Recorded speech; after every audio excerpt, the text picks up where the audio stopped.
So hopefully by this point, I've given you a bit more understanding on the fundamental role of belonging in behavior and learning.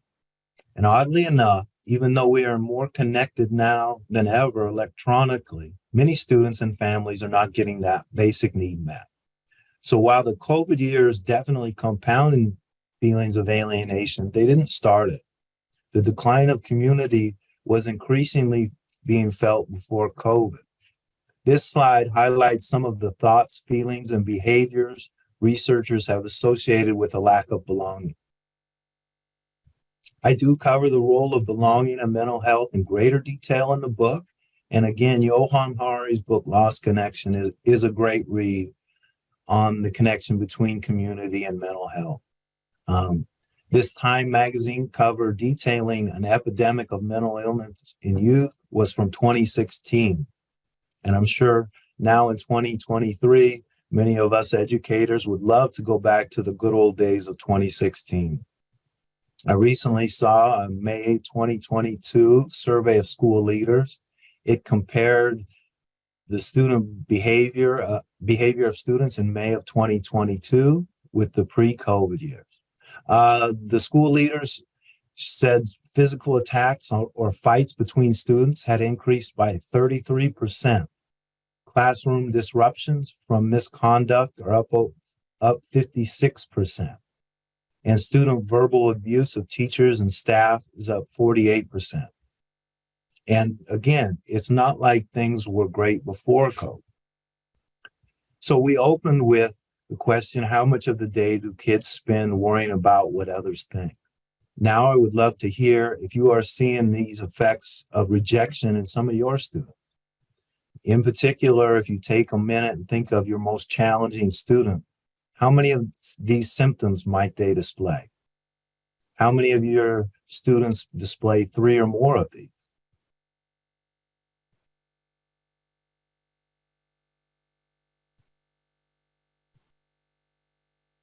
Oh no, Marin says all.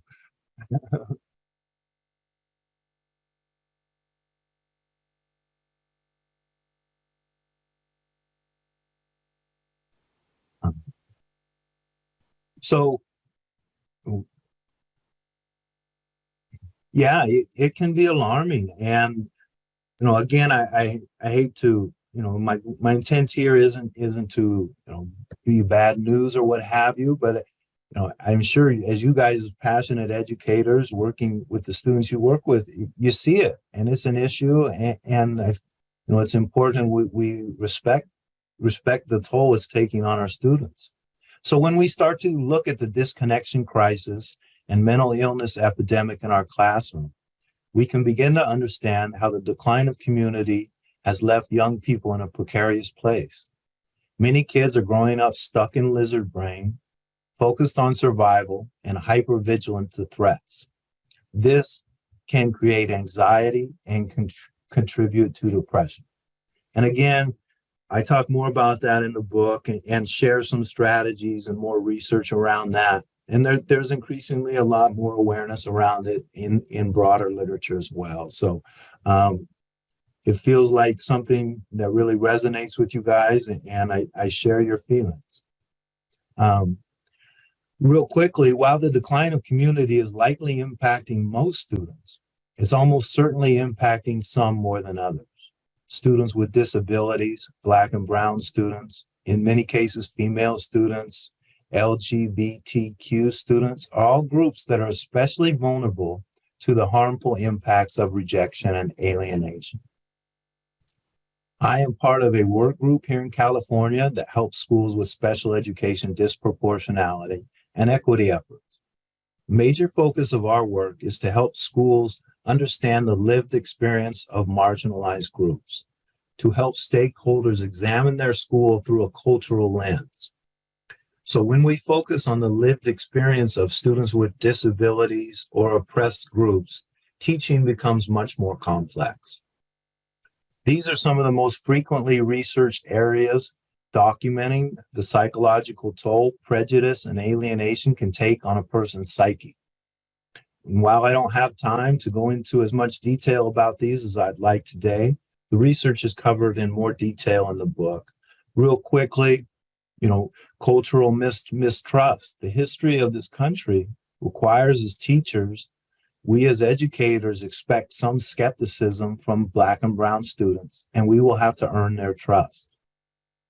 Apathy. When we don't show kids how schools apply to their lives, they may begin to wonder why they are doing it. Stereotype threat. Stereotypes such as those Lisa Delpit highlighted in Multiplication is for White People can create anxiety when Black and brown people are asked to do math, as an example. Similarly, low expectations. When girls hear things like they should focus on being popular or science is for boys, they are given the message that they aren't capable. And then learned helplessness. Students identified as learning disabled often have to combat the weight of that label while they try to learn. And then finally, last one really touched on in the book that was pretty eye-opening for me. Researchers, ambient belonging is the idea. Researchers were wanting to increase the interest of female students in majoring in computer sciences. And they found that altering the ambient social cues, such as posters and decorations, away from traditional computer science symbols, so away from traditional computer science symbols towards more open and neutral symbols, the interest in female students in computer science increased dramatically. And you can see more of the details in the book or in the research if you look up that term.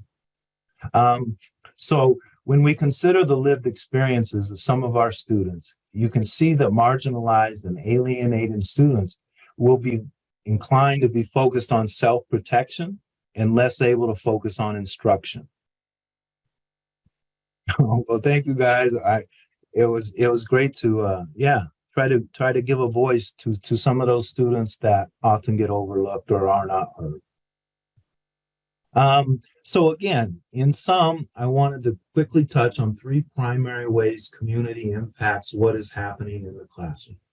First, the decline of community undermines the ability of people to work together, placing extra burdens on our systems of support and complicates teaching. Second, it alters the brain functioning of students, contributing to problem behavior, low engagement, and mental illness. And then third, it takes a disproportionate toll on marginalized students and undermines equity efforts.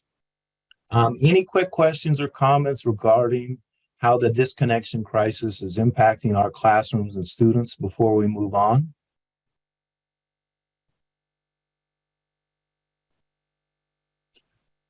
Maureen had a good point. Feeling anxiety and sadness is not always bad.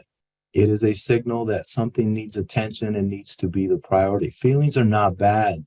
They are information. Oh, that's wonderfully said. I use an example often with really physically aggressive kids. Our goal is to we end up trying to never make them mad, never make them angry. But like Maureen is saying, anger is a natural human emotion we all experience. And it's not anger that gets them in trouble, it's how they express it.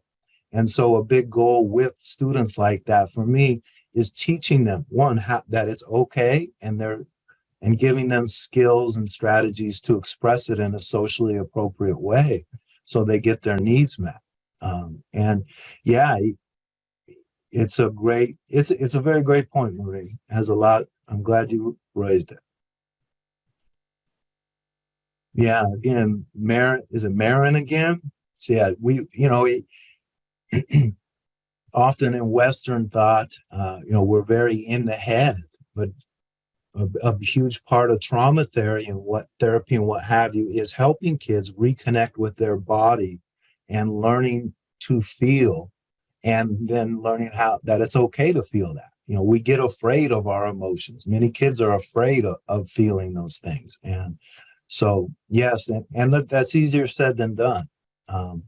But that's a big part of the healing is to help kids reconnect with what's going on inside of them and to feel okay with it.